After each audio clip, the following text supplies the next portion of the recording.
महुआ माझी ने गुरुजी को पद्म भूषण सम्मान दिए जाने पर अपार खुशी व्यक्त की है। उन्होंने कहा कि ये हमारी पार्टी, राज्य और पूरे देश के लिए गर्व की बात है कि आज दिशोम गुरु शिबू सोरेन को मरणोपरांत पद्म भूषण सम्मान दिया जा रहा है। केंद्र सरकार के इस फैसले से झारखंड के कोने-कोने में हर्ष और बच्चे-बच्चे में खुशी का माहौल है। ये बातें राज्यसभा सदस्य महुआ माझी ने मीडिया से मुखातिब होते हुए कही हैं। हालांकि उन्होंने कहा कि जिस तरह से गुरुजी ने जल, जंगल, जमीन, महाजनी प्रथा, आदिवासियों की पहचान और अस्मिता के लिए अल्पायु से लेकर दीर्घायु तक आंदोलन किया और झारखंड राज्य की स्थापना के लिए कुर्बानियां दी, उनकी भूमिका को देखते हुए उन्हें बहुत पहले ही ये सम्मान मिल जाना चाहिए था। महुआ माझी ने आगे ये मांग की है कि दबे कुचले वर्ग की आवाज रहे दिवंगत दिशोम गुरु को भारत रत्न सम्मान से नवाजा जाना चाहिए। देखिए, हमारे दिशोम गुरु शिबू सोरेन जी तो हमारे सिर्फ झारखंड ही नहीं, पूरे देश के लिए वो गौरव हैं। और जिस तरह से उन्होंने आंदोलन किया, आज वो सिर्फ झारखंड में नहीं बल्कि पूरे देश में एक बड़े आदिवासी लीडर के रूप में जाने जाते हैं और उनका उतना ही सम्मान है। ये आपने देखा, जैसे जब उनका अंतिम संस्कार हुआ तो जिस तरह से पूरे देश भर के नेता वहाँ पहुंचे उस गांव में, और कई दिनों तक, मतलब 15 दिन तक मुझे लगता है कि वहाँ पर एकदम मेला लगा रहा।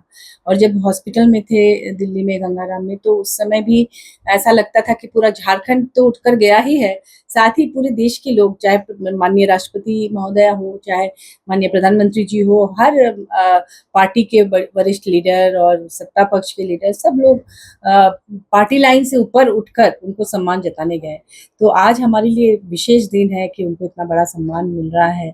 और हमारी पार्टी के लिए तो है ही, क्योंकि पार्टी के हम माननीय हेमंत सोरेन जी के भी वो पिता है और पार्टी के अध्यक्ष हैं। झारखंड मुक्ति मोर्चा के सर्वे सर्वा हम सबके अभिभावक हैं। तो ये बहुत बड़ी उपलब्धि है हम सबकी। ऐसा नहीं लग रहा है कि ये सम्मान कुछ मिलने में ज्यादा देर हो गई? बिल्कुल, ये सम्मान और पहले मिलना चाहिए था और इससे भी बड़े सम्मान को वो डिजर्व करते हैं। हम तो चाहते कि वो पद्म विभूषण के योग्य हैं। और जी, तो लेकिन ठीक है, सम्मान सम्मान है और आने वाले दिनों में मुझे लगता है इससे भी बड़ा सम्मान उनको दिया जाएगा। इस पर निर्णय लेगी सरकार। मैडम, जिस तरह से पद्म भूषण सम्मान दिया जा रहा है झारखंड की जनता उनके आंदोलनों को, उनकी जो है संघर्ष को याद कर रही है, चाहे वो महाजनी प्रथा के खिलाफ हो, जी, किसानों की हित के मामले मुद्दे को लेकर हो, या फिर मजदूरों के मामले और नशाबंदी के लिए भी उन्होंने काफी नशाबंदी के लिए जी। आज इस शुभ अवसर पर जब गुरुजी को सम्मान मिल रहा है, झारखंड को सम्मान मिल रहा है, झारखंड की जनता को क्या पैगाम देंगे आप? झारखंड की जनता को मैं यही कहना चाहूंगी कि गुरुजी को हमेशा याद रखने के लिए सबसे ज़रूरी है कि उनके बताए हुए मार्ग पे चलें। उन्होंने जो महाजनी प्रथा के खिलाफ लड़ाई की और जल, जंगल, ज़मीन के अधिकार की बात की। अभी देखिए, माननीय मुख्यमंत्री जी ने ये जो पेसा कानून को कैबिनेट से पारित कराया, तो एक तरह से ग्राम सभा को इतना अधिकार दिया गया।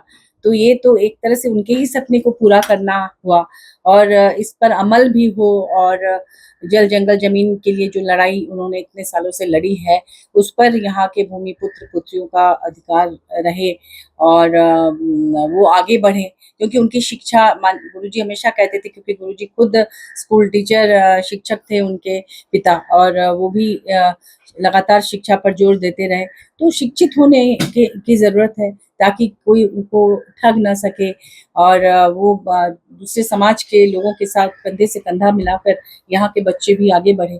इसके लिए जो यहाँ पर सीएम एक्सीलेंस स्कूल खोला जा रहा है, मरंगबुम के स्कॉलरशिप योजना है, दुनिया के सर्वश्रेष्ठ शिक्षण संस्थानों में यहाँ के 50 बच्चे, प्रतिभाशाली बच्चे चुन के जा सकते हैं पढ़ाई के लिए। फिर अभी आपने देखा कि रांची में ही एक ऐसा कोचिंग इंस्टीट्यूट खोला गया जहाँ पर कोटा के बच्चे, माने टीचर्स आके पढ़ाएंगे और झारखंड के प्रतिभाशाली बच्चे, 300 बच्चे अभी वहाँ पढ़ रहे हैं। मेडिकल इंजीनियरिंग की कोचिंग सरकारी खर्च पे प्रतिभाशाली बच्चे कर रहे हैं। तो इस तरह से सावित्रीबाई फुले किशोरी समृद्धि है, जो तो शिक्षा के क्षेत्र में गुरुजी ने जो सपना देखा था, वो हमारी सरकार, माननीय मुख्यमंत्री जी की सरकार अभी इसे पूरा कर रही है और उनको आत्मनिर्भर बनाने की दिशा में भी काम हो रहे हैं। तो मुझे लगता है इन पर अमल हो, इनकी प्रॉपर मॉनिटरिंग हो, धरातल पर उसका लाभ यहाँ के लोगों को मिल रहा है कि नहीं, इस पर इसकी निगरानी हो। यही हमारा काम है।